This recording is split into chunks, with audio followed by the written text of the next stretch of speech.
I know, it's been a minute, but it's a beautiful day in New York. I picked up the camera, and what better way to reconnect with you guys than to do a little bit of a Q&A. Instagram actually has this really cool new feature where you guys can ask me questions way more easily. No time to waste on this absolute beaut of a day, so let's get started. First question from the list. Do you find it hard to make real friends in New York City? Yes, it's notoriously hard to make friends in New York City, but no more so than anywhere else in the world, especially when you're an adult. It just becomes harder. It's a fact of life, especially if you're like me and you're freelance and you work for yourself and you don't have an office to go to and you don't have new people that you're constantly being surrounded by. It can be hard, but you make a lot of acquaintances, and the trick is that when you do make that genuine connection with someone, invest in that relationship. I think the thing that people find hard about having friendships in New York is that everyone has so much less time than they have in a lot of other places. So my advice would be, give your friends space. Yeah, just make sure you don't forget about them. Keep in touch, make plans every other week, and you should be good to go. What is the best thing about New York City? The vast, never-ending selection of food to eat. But of course, there is so many that I could spend all day naming out, but I think one of my favorite things about New York is it's the perfect fusion of America and Europe in one city. It's kind of bang in between. And also I do love that in New York you get all 4 seasons. In Ireland we pretty much just get rain and clouds for like 90% of the year, which sucks. Taxi or subway? If you're not down to get the subway, I just don't know if we can be friends. And a lot of people also asking, do I miss home and I miss Ireland? But I feel like home is where the heart is, you know. If you're in a relationship and you've got like a solid other half partner, it kind of makes the transition a lot easier. Favorite item of clothing? Well, now that it's mid-July, which is one of the hottest times of the year in New York, I have to give a little shout out to these bad boys. So these shorts are amazing. They're from Uniqlo, they're $20, and like anything from Uniqlo, they do the best fitting basics ever at a super low price. So yeah, boom, boom, boom. Nail break. Same but different. I think I need a coffee. A surprising number of you ask what kind of iced coffee I get.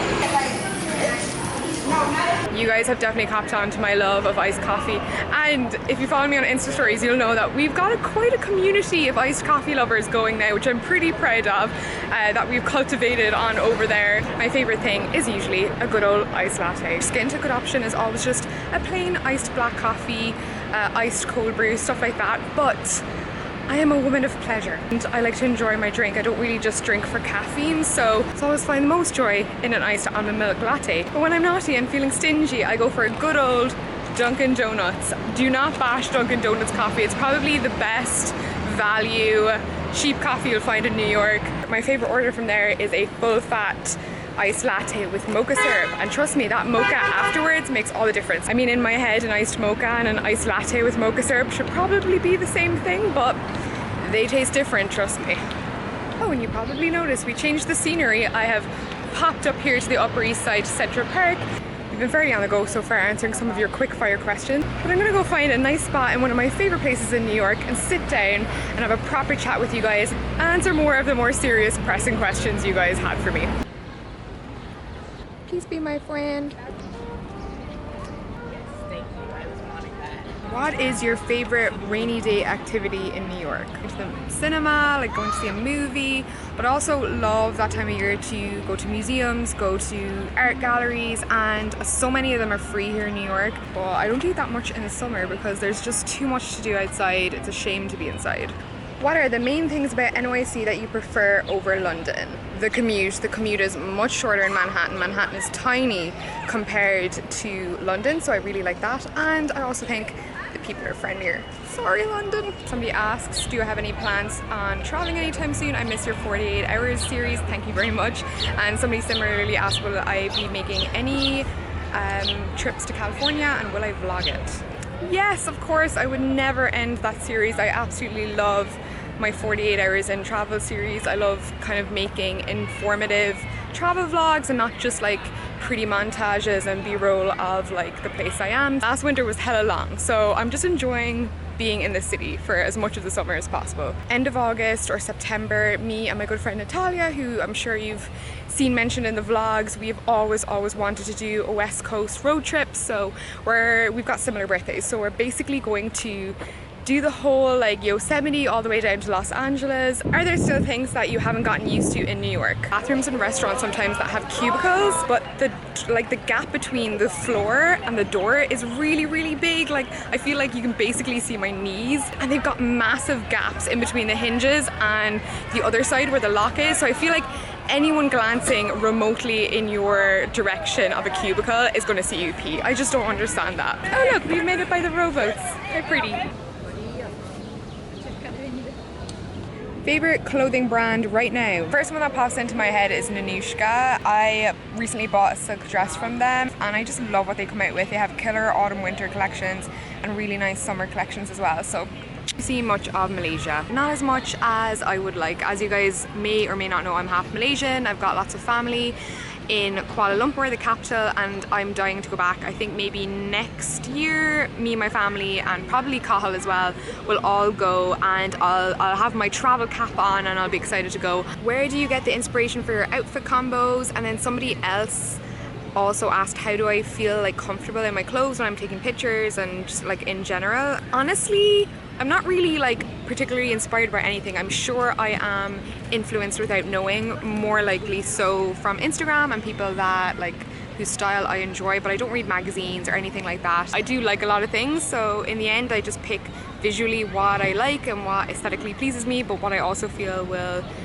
hopefully do the most for my body, or what I can get away with my body type. Self-confidence skyrocketed as soon as I stopped buying fashion magazines, and I still like to pick them up from time to time, but I've really detached myself from looking at trends and looking at models and looking at you know, just like glossy things. Like a teenager, I was a hardcore collector of like Vogue and Elle magazine, and looking back, those were the times where I was least confident in myself. I wanted a nose job, I wanted all of this, you know, stuff that I didn't really need, and I definitely think there's a correlation with seeing those images all of the time and seeing this very alien-like model beauty, and when you're an everyday person, it's just not the healthiest. So it definitely helped me just cutting all of that out of my life. Now that I'm older and my confidence has grown, I'm definitely in a position where I can pick up magazines again and follow gorgeous people on Instagram. Love how you keep things real. What inspired you to do things differently than most influencers? Again, hate that word. I'm just a normal gal. I'm just, you know, someone that's creative, that enjoys making content, and that has access to free platforms like YouTube and Instagram. But when it comes to my sponsored work, honestly, I just don't take you guys for idiots. I try not to like pull the wool over your eyes or anything like that, and I think honesty is always the best policy.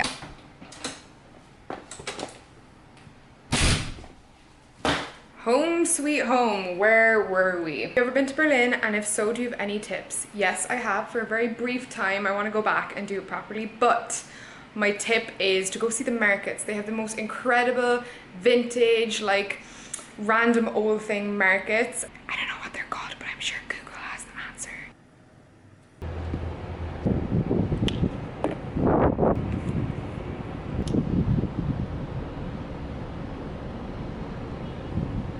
Ooh, getting into the weird stuff. What's your sun, moon, and ascending? I'm guessing you're talking about like astrology and all of that stuff.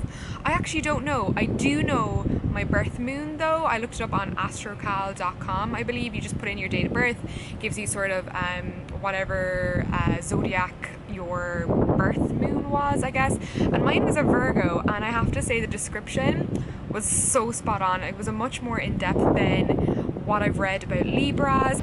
What are your favorite conspiracy theory alien shows slash documentaries? I have a lot of them, but even when they're absolutely ridiculous, I don't even care. I watch them for entertainment. I don't watch the Kardashians. I don't watch a lot of like reality TV shows.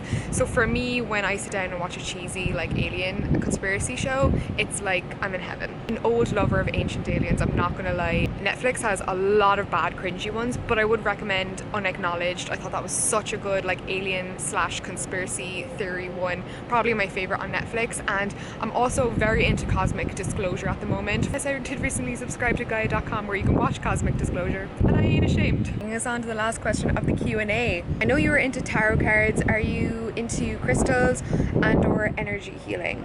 I'm definitely very interested in the concept of energy healing. I do believe certain people have real gifts for that, but for me personally, I think looking at what a lot of the times crystals are used for, and the fact that, you know, you can charge them with positive energy and use them for certain things, healing and all of that, I believe so much of that energy can be manifested within yourself, and you don't need a rock necessarily to do that. I know it really helps some people, but for me personally, that's just kind of the way I see it personally. I feel like, you know, your body and your mind is such a strong tool. Personally myself, I've never felt anything from looking at crystals or feeling crystals other than the fact that they look pretty. Thank you so much for watching my Q&A. I'm so sorry that I took so much time off, but I'm back, I'm excited, and I'm feeling re-energized and more excited than ever to make content. So if you want to stick around, please do. I have a vlog coming on Sunday, so a lot of what you saw today, it'll be sort of an expanded version in Sunday's vlog. So don't forget to subscribe,